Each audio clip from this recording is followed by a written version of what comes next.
practices that huddles gain an average of $700 more per day because it allows you to improve your customer service, fill in the gaps in your schedule, maximize your time, reduce your stress, and yes, increase production. I had the opportunity over the last 15 years to travel the country and take the greatest things from Power Huddles all over the country. So I've made a form, and it's 30 different tips for a great huddle. So we're not going to go over all 30 points. I'm going to give you the highlights. Your pre-huddle task.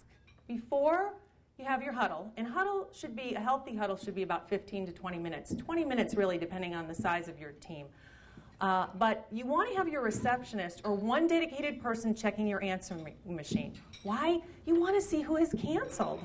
So that you're going to play a little game called Who Are We Going to Call? And you're all going to say, hey, let's move the hygiene patient over to Dr. Scheduler. Let's have her son's in from college. Let's have him come in. You're going to fill up your schedule. The next thing that person will do post-huddle is only go and fill in the gaps in the schedule. Whether that takes 20 minutes, 2 hours, 3 hours, she's not answering phones, she's not greeting patients, she is only filling in the gaps in the schedule.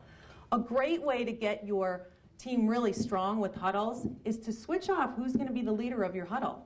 It's really hard to lead a huddle. I was in a practice the other day, 11 people in a huddle. They're really excited to show me their huddle skills, right? Phone rang, someone was texting, patient came in, a lab case got delivered. By the time I was done in the 20-minute huddle, I had 3 people left. That was not a good huddle. So switching off and paying attention and knowing what it is to lead creates a lot of confidence and respect amongst your team. Next thing is know your production, know where it is, plan it. Hygienists should be looking at restorative procedures for the day, and vice versa. Assistants should be looking and filling in recare. Map out your schedule. Even if you're paperless, you all should have a copy of that schedule and write in what you're going to do for Mrs. Jones at 10 o'clock, what you're going to do for Mr. Smith at 2 o'clock.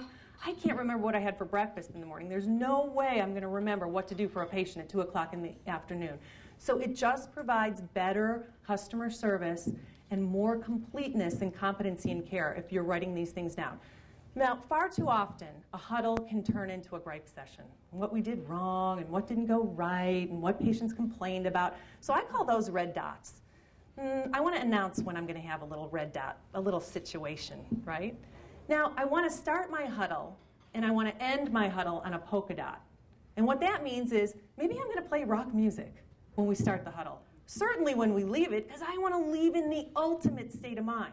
Right? Maybe I'm going to do a little chicken dance in or out of the huddle. And we all follow. We do a little 70s dance, right? You guys want to get yourself upbeat, inspired, ready to smile, and be really excited about having a day with your patients.